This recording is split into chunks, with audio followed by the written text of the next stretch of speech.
Hello and welcome to Pushing Back, Ukraine Daily Brief. As the war enters its 1,100th day, these are the main developments from the past 24 hours. The update from the General Staff of the Armed Forces of Ukraine. Russia has lost approximately 871,850 troops in Ukraine since the beginning of the war.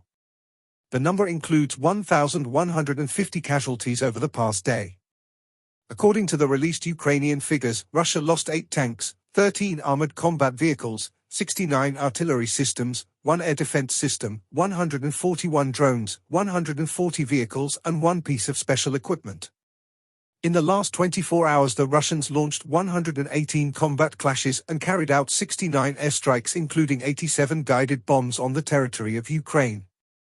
They also used 1,050 kamikaze drones and carried out around 4,000 attacks on the positions of Ukrainian troops and settlements using various types of weapons. In its latest intelligence update, the UK's Ministry of Defence reports Ukraine's naval operations have significantly weakened Russia's Black Sea Fleet since the 2022 invasion. Despite being initially outmatched, Ukraine has destroyed or damaged at least 24 Russian vessels, including the flagship Moskva. This has forced Russia to relocate its fleet from Sevastopol to Novorossiysk and adapt its tactics. While Russia's naval presence in the Black Sea is now restricted, it can still launch long-range strikes in support of land operations. In its latest intelligence update, the Institute for the Study of War.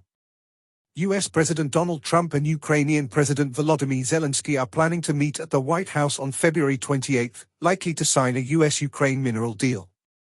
A draft agreement of the deal published ahead of the meeting does not provide US security assistance or security guarantees to Ukraine, however.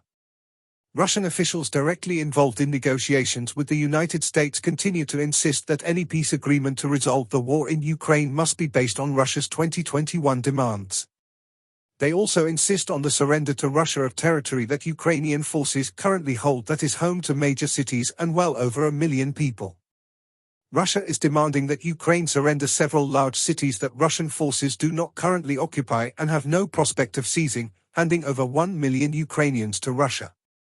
Lavrov's and other Kremlin officials' continued rejections of a ceasefire and other terms that US President Donald Trump and European leaders have identified as necessary to achieve a lasting peace in Ukraine demonstrate that Russian President Vladimir Putin remains uninterested in meaningful negotiations and assesses that he can achieve his war objectives militarily in the medium to long term.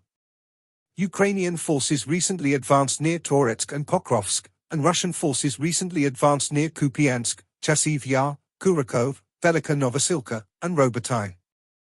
Russian officials proposed that the Russian Federal Security Service assume control over all Russian pretrial detention facilities amid reports that the FSB is in charge of a pretrial detention facility linked to the abuse of Ukrainian prisoners of war. Thanks for following today's updates. Please don't forget to like and subscribe for more content. We'll return tomorrow with the latest news on the ongoing conflict.